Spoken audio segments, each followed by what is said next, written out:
Hey everyone. So this is probably going to be made into a two-part series because this is kind of a rather long video I'm going to be commentating on. Like it's an hour, a good hour long, just about. And I don't know, I may have much to say. We'll see. But I wish, oh my gosh, though, I wish I had seen this like 2 years ago when it was first uploaded to YouTube. I wish I'd known about it this whole time. I wish more people knew of this video because I feel like had they known of this video like this the majority of the time, then this whole situation with Johnny Depp and Amber Heard probably wouldn't have gotten to the point that it's gotten to, because I think that the majority of the public would have put a stop to this extension of this marital abuse, even though they're divorced. I mean, I don't know how else to describe it. This is an extension, like being in court, having Johnny having to go through court just to get his reputation back. This is by and far an extension of the abuse that he suffered by Amber while in a marriage with her. This is just wow. I mean, I hate to say this, I really do, but it's true. I mean, if the gender roles were swapped, wow, things would be so much different than they are right now. It's crazy. Okay, so anyway, the video I'm going to be commentating on is a video that was uploaded to YouTube on January 31st, 2020 on the channel Incredibly Average. And this video is a recorded conversation / argument between Johnny Depp and Amber Heard. This was recorded just months before they filed for divorce in May 2016. So like this video has had like almost 6,000 or 6 million, 6 million views, but like I never even knew that this video existed before today. It's just crazy in my opinion. So without further ado, let's get started. Or sometimes for no reason at all.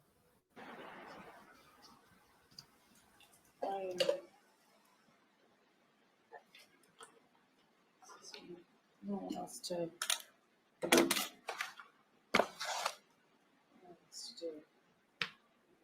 I can't hear you. So I don't know what else to do.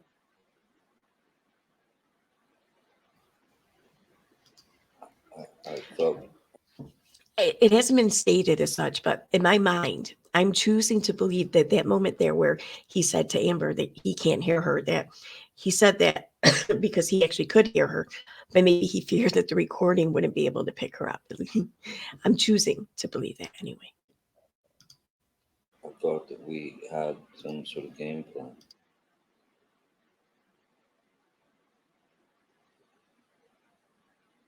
I told you what I needed. You said we should make this, but yet you don't.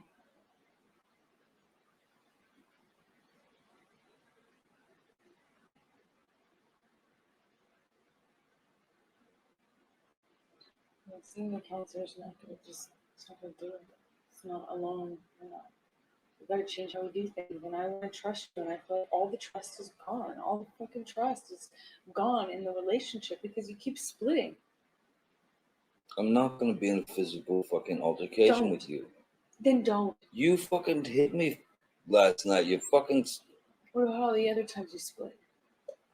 Come on, you cannot act like that's about that. It's not. Well, on a plane, I can't split. No, and you hit back. So don't act like you don't fucking participate. I pushed you. I'm not going to get into the details of that. You and I both know that you split when there is physical violence involved. And that you do it like at the very beginning of fights these days. And if you split and you go into a different room and you don't actually leave that house, it does nothing but perpetuate the fight. A couple of things to address. I'm going to be skipping over his commentary. His commentary is I mean, I agree with all of it, but I just want to add my own. No offense. Though some of my commentary will probably coincide with his, just throwing that out there. But when I first listened to this, one of the first things I heard there was, don't act like you don't participate, meaning you're just as guilty as I am, so you can't hold this against me. That's how it sounds to me. But yet when he tries to not participate, when he leaves when the fights start, well, then that's like the worst offense ever, according to her, because at least this is what she's arguing about, because he keeps splitting, that that's what she's complaining about, is how he keeps splitting. And he even just said, I'm not going to stay and let things get to that point. I'm not going to stay and knowing things will get physical. I'm not going to be a part of that. I'm going to remove myself from the situation. But to her, that's an offense worse than being physical with her, because she can't control that. She can't manipulate that. She can't manipulate him if he's not there. Already. Note how Amber isn't complaining about any abuse she's since claimed to have suffered, and this is just months before the divorce. In fact, her primary complaint, and a couple of things to address already. Note how Amber isn't complaining about any abuse she has since claimed to have suffered, and this is just months before the divorce. In fact, her primary complaint, and getting me a room, getting another room in a hotel is just the same thing. When did I get another room in a hotel? You text Steven or Nathan in Toronto to get you another room. It's chronic. It happens all the time. And if you do it to go into another room, you do it and you get dressed. You were fucking screaming at me. I'm not going to validate my actions last night. I feel very bad. No, I'm talking in Toronto. I did not start screaming until you had fucking said all the shit. You poke an animal enough, it is eventually, doesn't matter how friendly it is or how cool. See, none of this matters. None of what Johnny is saying matters. She's just so stuck in this combative mindset that he could come right out and apologize and admit to everything she's accusing him of and apologize for it and just be at the mercy of Amber. And Amber will find something to bitch about with that, because she's stuck in this mindset. She can't let herself move over to the reconcile phase of the argument, because I don't know why, but I find it funny though that she gets confused about what event they're speaking of. Like, she brought up Toronto, and then he said something about Toronto. She just automatically assumed that they were talking about last night's fight, when evidently whatever happened in Toronto happened again last night. She probably could have mistaken it for a ton of fights. So I don't know, but the fact that you can't tell the difference throughout a conversation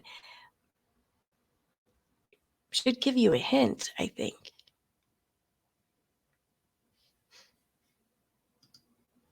So she mentions him getting another room in Toronto because she was screaming at him, and even gets it mixed up with the previous night's incident when she was also screaming at him and punched him. Again, validate her actions. I have not done this to you. I have not said these things to you. I have not started the fight by saying I'm going to get in the room. And I'm not going to sit here and fight about fucking Toronto anymore. Guess what? I let it go. I'm not fucking talking about Toronto. Send me the tapes. I can whisper it. I can write it. Guess what? I'm not saying another fucking word about Toronto. I'm so sick and tired of fucking fighting about old fights. This is not about a fight. This is broad. This is a broad thing. And if I'm telling you every single time you get dressed and you fucking split the top of a fight, you never fucking try and work it out. You never fight for me. You never come to me. She doesn't want to fight about old fights, but yet her recollection is bringing up things from all these old fights. I mean, she's trying to show pattern here or whatever, but how else do you show pattern without pulling up old events in which you claim there was a pattern of? Me. You never self-calm. You never self-soothe. You're never the one to throw the olive branch. I'm sick and tired of it. It needs to fucking change. And you can go, I can't meet those demands. I can't do it. Or you can fucking promise me so I have a modicum of safety. I feel a modicum of respect. A little tiny shit sliver of fucking you are in this whether it is good or bad. Whether it is good or bad. Down and up. Lows and highs. Tough and easy. Here again, saying he doesn't stay and fight with her. He leaves. He removes himself from hostile environment.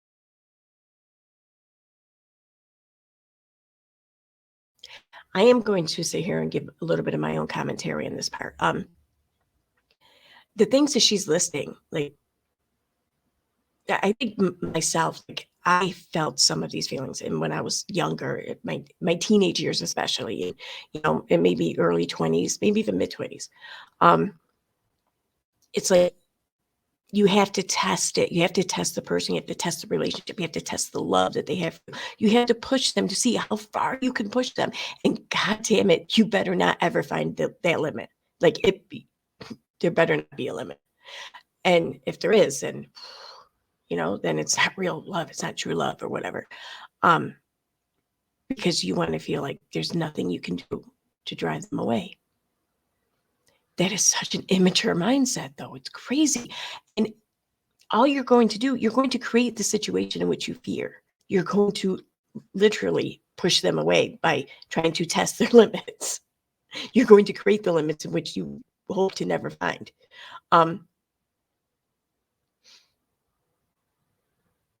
The only real way you can inspire someone to not ever want to leave you is ever test that, really. I mean, it's weird though how, like, when we're, at least I don't know if I'm the only one who experienced this, but at least I'm going to pretend that I'm not. But when we're younger though, it's harder for us to find the validation in which we need within ourselves, where we find ourselves, even if we're not codependent people, we find ourselves in codependent relationships, I think, or we're more inclined to, especially if there's substance abuse, at least in my experience, that's been the case. But holy shit, I wouldn't want to go back to a relationship like that for the life of me. I mean, that was over 20 years ago. Like, I last went through shit like that. Oh my God. If I was still like her age doing this, I don't know. I think just I would be an extremely miserable person. I mean, at some point, you just got to grow the fuck up.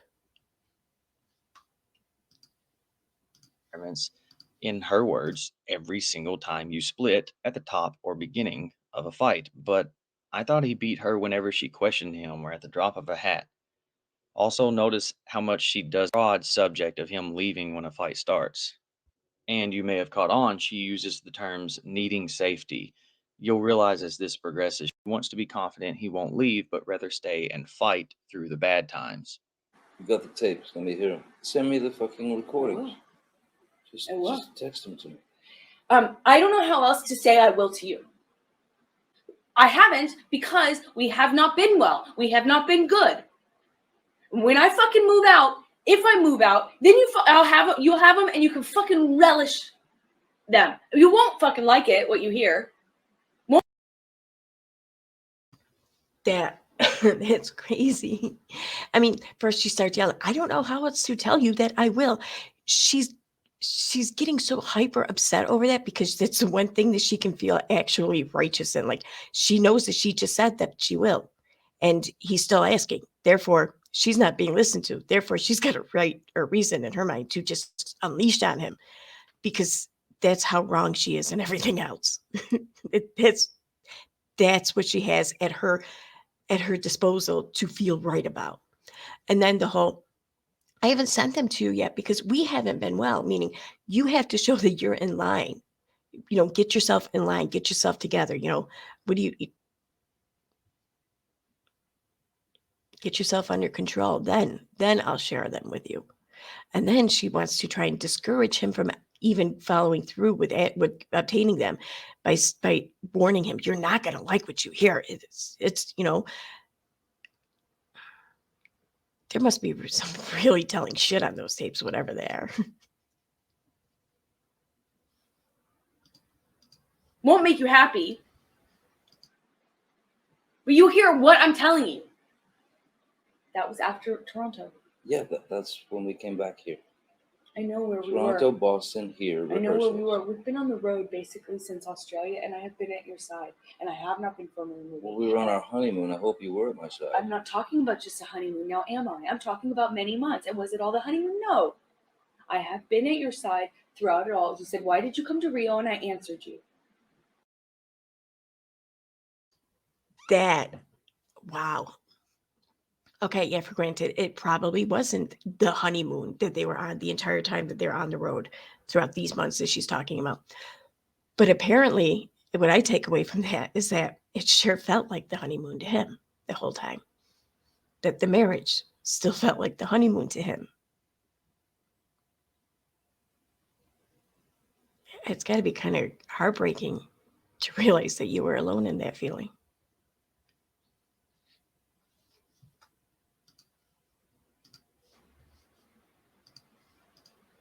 I would love for it to be better. I have no fucking consistency, no safety, no security. The relationship is something you don't fight for, you don't stand up for, you always run from when it's tough.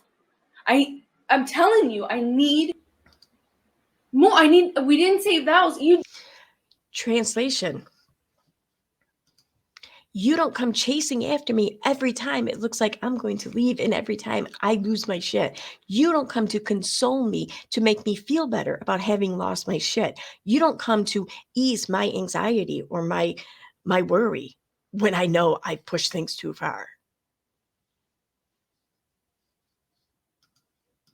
You didn't make them exactly in the same in that way, but vows, I'm telling you, I need more. We didn't say vows. You didn't make them exactly in the same in that way, but now is the fucking time. I need to know if you're gonna be there. I want promises. I told you that at the beginning of this conversation. I need promises you're gonna fucking be there. I need promises that this is important to you, not when it's easy, when it's hard too. If this is something you'll fight for, that this is something that's sacred, that neither of us. Yeah, is this something you'll fight for by letting me, by overlooking me and my ridiculous, harmful, and destructive ways and still chasing after me and loving me for it and thinking I'm everything in the world to you? Like, if not, if you can't promise me that, well, then we got a problem. Like, that's what she's saying. I realized that this was recorded in 2016. So that was what, 6 years ago? Okay. I don't know exactly how old she was 6 years ago, but she sounds like a freaking child here, the way she's talking. Like, it's like she doesn't even know the language well enough to convey her thoughts or her feelings accurately. And the emotion and everything behind her voice, it sounds like a child. Like,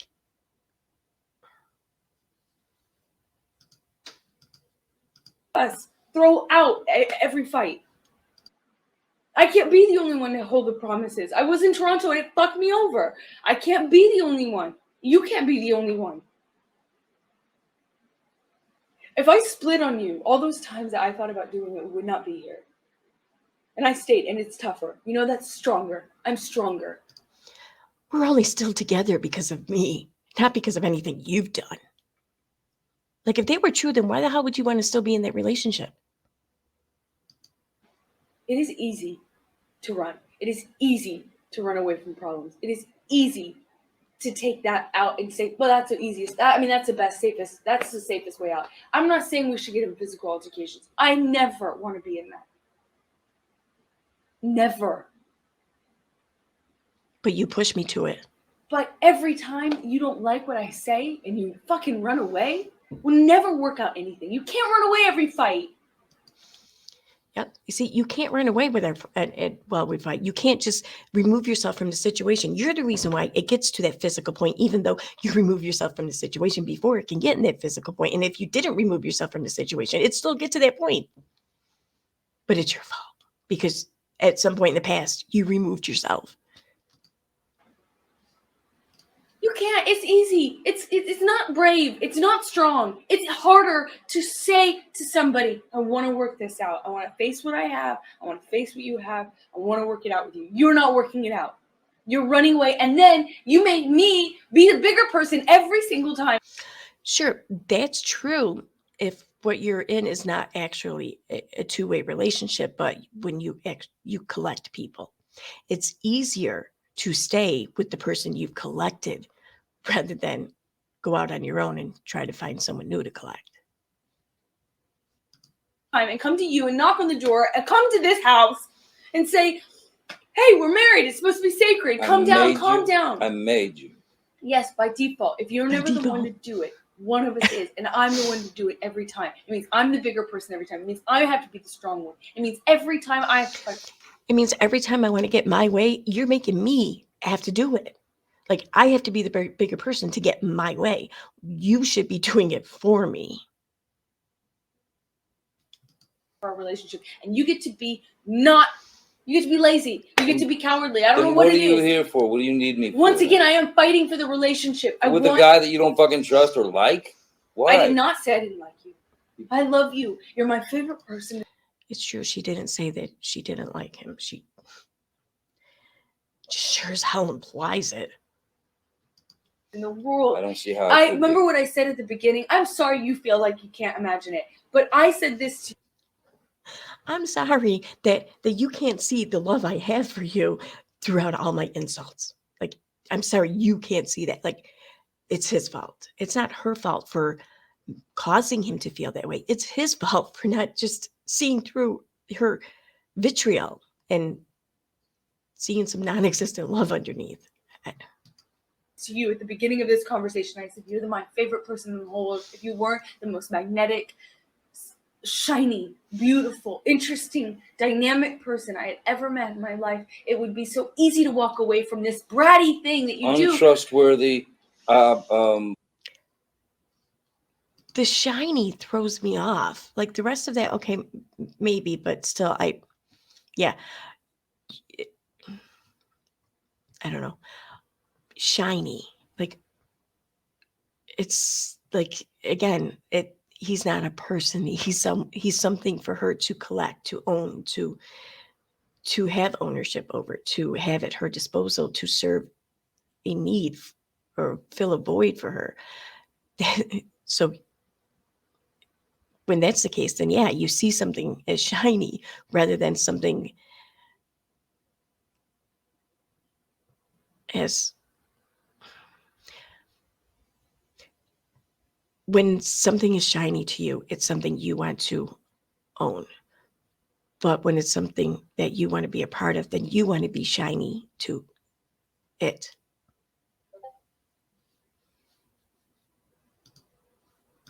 Did you hear what I just said? Yeah. I said I can't trust. That's not meaning you're untrustworthy. It means we've created a situation. And I'm telling you what you do to create it too. We've created a situation in which trust can't grow. It's like it's trampled every single time, and we need a marriage. That's why I sat down. Do you not remember me sitting down at the very beginning of this conversation and saying just that to you? Saying, I know you got married for security and for safety. So did I. We did not get married because it was something that we're doing, because it was something we could walk away. We wanted a foundation. No?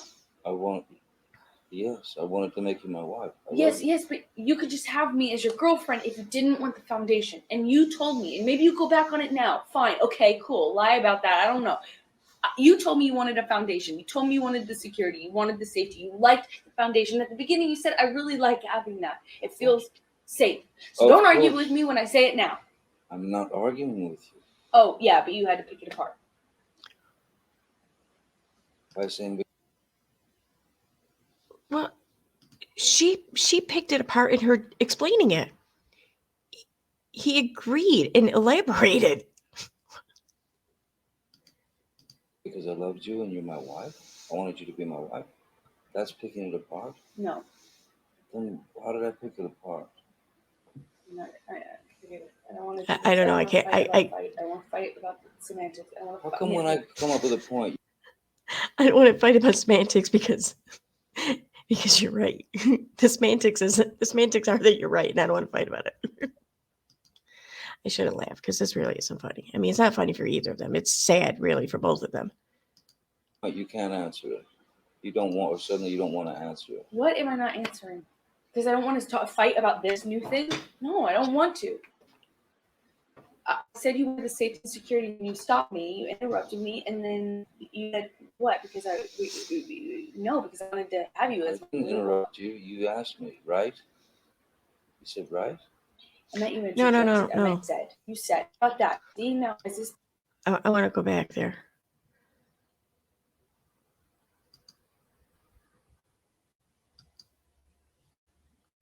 because it was something we could walk away. We wanted the foundation. No. Yes, I wanted to Wanted make to you my make wife. you. I love Yes, you. yes. I wanted to make you my wife. Now, let's go back to where we were. No, because I wanted to have you I as my. didn't interrupt you. You asked me, right? You said, right?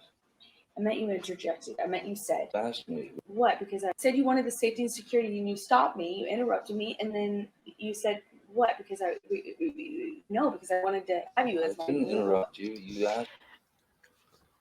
Now, maybe I'm playing semantics. Fair enough. But he said, I wanted to make you my wife. And she's interpreted that as you wanted to have me as your wife.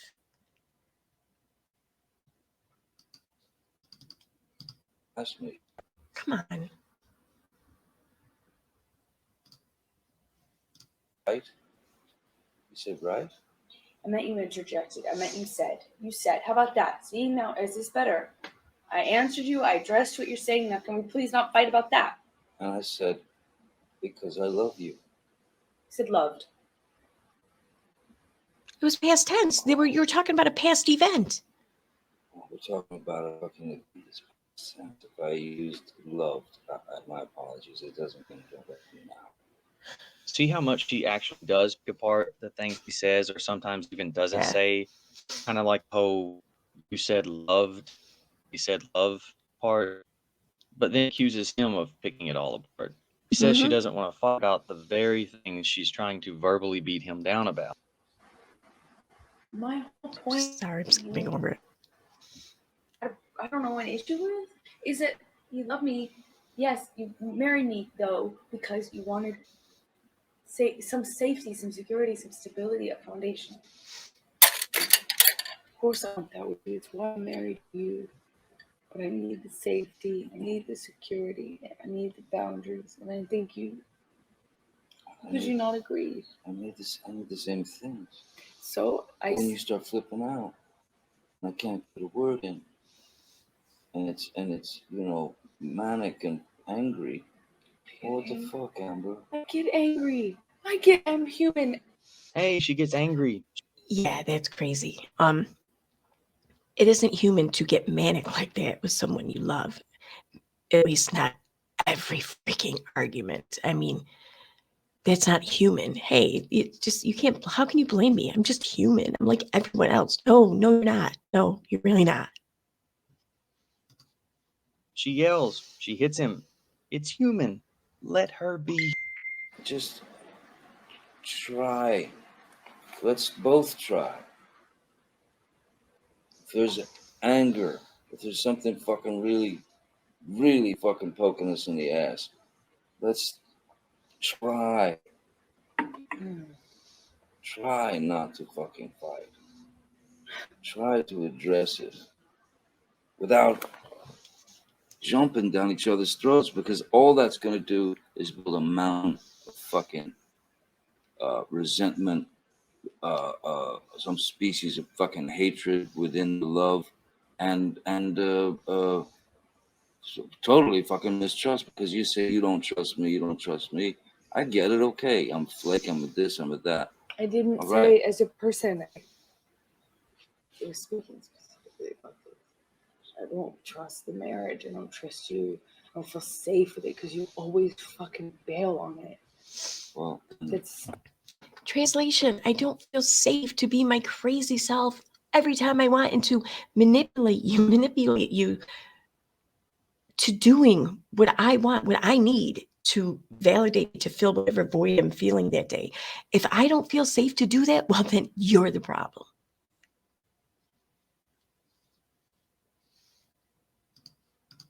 I don't know. I want the trust. I don't. You can reflect. You want say it's my fault. Say how dare I get angry at you ever. Okay, is it just me? Or does it seem like the people who jump to that word deflect or deflection are in fact the ones using that word to deflect? Is it just me? In my experience, that's how it's been. Like, I cover Katie Joy a lot on this channel. Case in point. I'm not going to name names, but there's another content creator who loves the shit out of that word. Really, case in point. Just say. Whatever. I'm telling you. I'm telling you.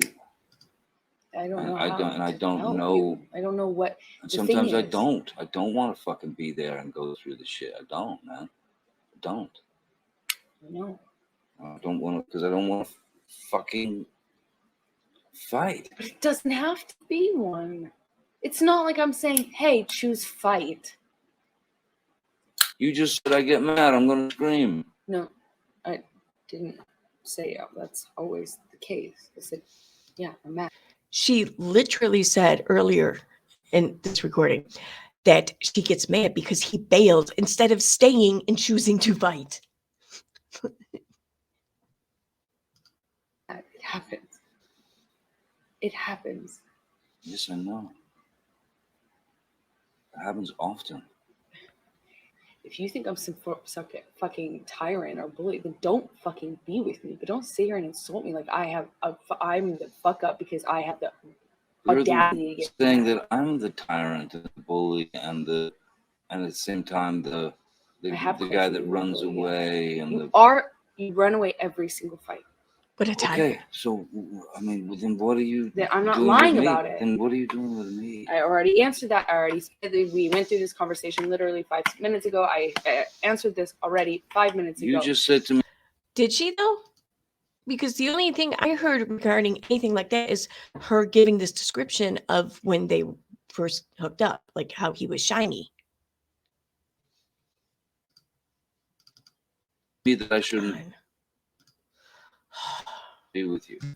No, I said if That's you. what I feel. No, I said if I'm some, harping bully, which is what you make me sound like, that I'm like constantly on you, making you feel bad. That's because that's what I do. And then you ignore everything. You take me for granted. You're ignoring everything that I do for you. You make me sound terrible. You talk about me in a terrible way. You do not fight for me, and then you want to sit here and make me sound so terrible to be around. Fight for you? You don't. Everything I've already explained. No, 10 minutes. No, fight for you. I don't understand. You never ever do the work. Put in the work. If we're arguing about something, you don't. Here, let me explain what she means. Again, it's part of the whole like testing the boundaries, seeing how far you can push someone. Because if they don't come running to prove that no, I'm here, baby. I love you. I can put up with your crazy. I can deal with your crazy. I'm not going anywhere. Be as crazy as you want. Then you're not putting in the work. I mean, I'm sad to say that that's kind of what it is. The work is you're not willing to sacrifice yourself and martyr yourself. You're not masochistic enough to fill the void in her.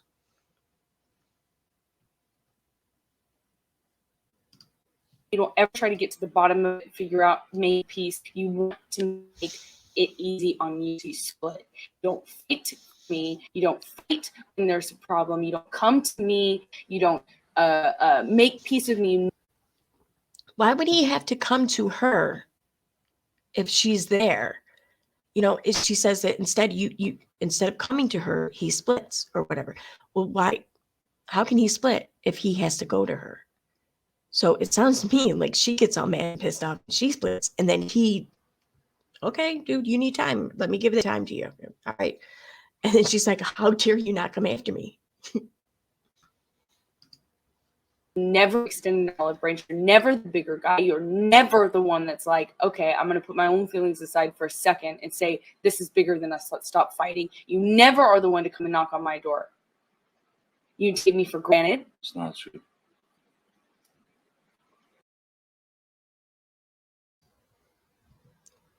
I can't get through his company out of my head now. I know it's stupid, but whatever. I'm stupid. It's not true. I'm not the one who fucking throws fucking pots and those are different. That's different. Else at me. That's different. That's one does not negate the other. That's irrelevant. It's a complete non sequitur. Just because I've thrown pots and pans does not mean that you come and knock on the door. Just because there are vases does not mean that you. You should be thankful for those pots and pans. You should throw your head into the ring to receive the blunt force of those pots and pans. Because if you don't, then you're not fighting for me. You come and knock the door. I should just let you throw. I'm not saying that. You're saying that. You're putting words in my mouth and then making non sequiturs. I'm giving you a situation. No, you're trying to justify how you don't or do come to the door. No, based I'm on whether I throw pots justifying. and pans. It's irrelevant. No, I'm justifying how you seem to think that there's this cowardice in me that runs away and I don't fight for you. And you're justifying that by saying I throw pots and pans. Okay, cool. Let's talk about everything you do wrong. I'm not the one who fucking did that. I didn't. So how is that not a justification? How does that not justify him running away, as she put it? Yeah, I think that that's a perfectly reasonable justification. And in fact, I think that that's one that most people would use to run away. that makes sense. So that's clear. Yeah. The only time I ever threw anything at you was when you fucking threw the cans at me in Australia. Why are you trying to justify who throws things based on whether or not you come knocking on the door? Because that's a fucking irrational and violent fucking maneuver. So a man would want to get out of that area so he doesn't get so fucking angry that he actually does pop the fucking wife. How does one inform the other? Oh man. Go home and listen to the. I'm so surprised that she didn't just pick up what he said right there and just turn around into like, how dare you threaten me? Like, that's, I think, right within the expectation of a character like this. I'm kind of shocked that she let that one go. Tape. Please, that's what they're for. Yes. You listen to the fucking tape. Oh, I'm gonna. So will I. And here we have Amber admitting to throwing pots, pans, vases, and a variety of other things at Johnny, but claiming it's irrelevant to her complaint that he splits because of the attack, and then doesn't come to her to work it out after having the pots, pans, vases, and cans thrown at him. And I'm not skipping over the fact that Johnny... I would actually argue and say that she just doesn't, that's not all that she wants. She wants his head there to receive the force of the pots and pans that she is throwing in his direction. That's what she's pissed off about. Maybe not entirely, but I think that that's a good portion of it. Like, he doesn't love her enough to feel the intensity of her anger.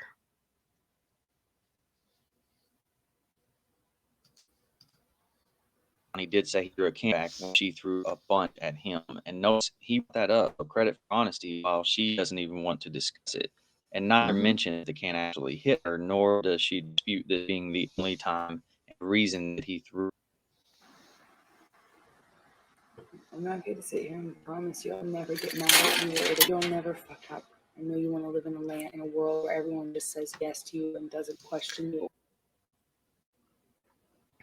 Why isn't it that I'll never fuck up or you'll never fuck up? She says, I can't say her promise you that I'll never get mad. She won't admit that that's a fuck up or that you'll never fuck up. In other words, I can't promise you that you'll never do things that may cause me to get mad, therefore causing my non-fuck up.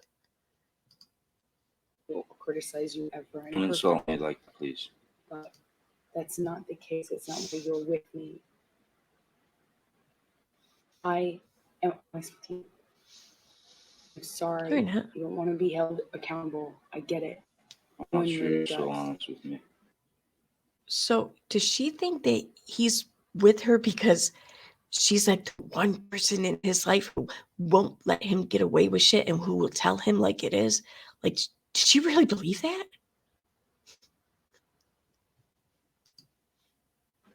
Well, that's your... Watching you live in front of Travis last night was really a that's your problem, and that's your whole thing that you've created. So I'm not going to sit here and go over every fight we've had. I'm not going to refight this fight. You have something you're holding on to about Travis. Go fuck. You know, go do it. Go run away together. I don't know what you're fucking holding on to, but you have created that. I have no part of that. I don't know what you're fucking latched onto in your brain. Why is it Travis can either like not exist in their relationship, as someone in their lives, or Travis can exist as his fuck partner? It's like she's not even acknowledged the big ass middle ground in between not existing in their lives or fucking him. Like friends, employee, employer, acquaintance, colleague, whatever. None of these things, none of these roles are consideration for her. It's either he's not involved or you're fucking him. Stray hairs have fucking commingled and tangled in your brain to make you think you've really figured some sort of thing out. But this is not unusual for you. It's like almost every fight, I could pretty much guarantee you find something that you can like manipulate. Let's ask Travis tonight. If you yes, why don't we him, invite Travis into our fucked up, broken ass, 3 fucking wheeled truck of a marriage? If Travis were spinning her narrative, I wonder how she'd feel about his involvement then. Why don't we crash it straight into the wall? Because no one knows us better than fucking Travis. Why these dire adjectives and verbs and everything? Like, why this shock speech? Like, let's go take our 3-wheeled fuck truck of a marriage and crash it into a wall. And what? Travis. You're just afraid that the truth will come out. What truth? That you lied. What are you fucking talking about? I didn't fucking even have a fucking thing to lie about. What are you fucking talking about? Every fucking fight, there's a new thing that you've convinced yourself is a lie. I said to you, Amber, tell Travis what you just did. Did you just fucking, did you punch me in the fucking jaw? Did you fucking kick? Did you? Did you? And you wouldn't say fucking, I don't know what you're talking about. Never fucking, I see the never lie. fucking happened. I see the lie. You really should run with this. In fact, maybe you and Travis can like go and like, do a tell-all about what your own investigative study. Stop with study. the attitude, right? Sorry. Stop with the attitude. Sorry. You're getting all bunched up. Sorry. She's not sorry. Amber appears to not know what Johnny is talking about, and after she explodes, Johnny tries to calm her before she gives several short, sharp, and what sound like feigned and taunting quips. It's so fucking pointless, and you know it, to sit here and fight about fucking whatever you think happened with Travis. That wasn't a conversation. Listen, I was not high. I'm not going to. You lied. You're an asshole. You're fucking full of shit. What lie? When? What conversation did I have with Travis? Big investigative study you've done. I'm not sitting here and fighting with you about the fight that we had last night. After you fucking got physically violent with me, I texted Travis. I said, come up here, because I didn't want anything to happen. I mean, yeah. It's coming to save me. Come and save me. She just said that. So she acknowledges that there was saving to be had. Okay. No, go ahead. Continue. You Travis to the rescue. No, that was the last one. You can go. You go. That was the last thing. So. Oh, yeah. You called me a liar, and yet. I watched you lie. You called me a liar. I watched you lie. I heard it. I was right there. There's no what. You still haven't told me what lie it is. But yet every single fucking time. Yeah, he did. He told you. Single fucking we'll talk to Travis. I'm not fucking talking to nobody. No, fuck that. You go fucking jerk him off. I don't care. I really could care less. It's you every single time. You latch onto some sort of thing when I already told you. I don't know what you're fucking talking about. You don't even know what you're talking about. You still haven't even told me what it is. But run with it. I have told you what it is. No, you haven't. Mm-hmm. I said to Travis, I said to you, hey, tell Travis what just happened. I'm predicting she's going to talk over him and try to interrupt because she doesn't want these words to escape his mouth and prove her wrong or take away her argument of, I still don't even know what the fuck you're talking about. You haven't told me yet. Well, you told me to do it. You told me to. You said, go do that. I said, no, tell him what just happened. And I lied. And that you punched me in the fucking thing. And you figured in it the face. out. And you said, no, I didn't. What the fuck are you talking about? And I watched you lie. And then I didn't punch you, by the way. I'm sorry that I didn't hit you across the face in a proper slap, but I was hitting you. It was not punching you. Babe, you're not punched. Don't tell me what it feels like to be punched. Even a lot of times. She's breaking down the physical fight into semantics now. The semantics of the fight. You were not punched. I bitch slapped you. You were not punched. been around a long time. No. Yeah, No, when you fucking have a closed You didn't fist. get punched. You got hit. I'm sorry. You got I did hit. like this, but I did not punch you. I did not fucking deck you.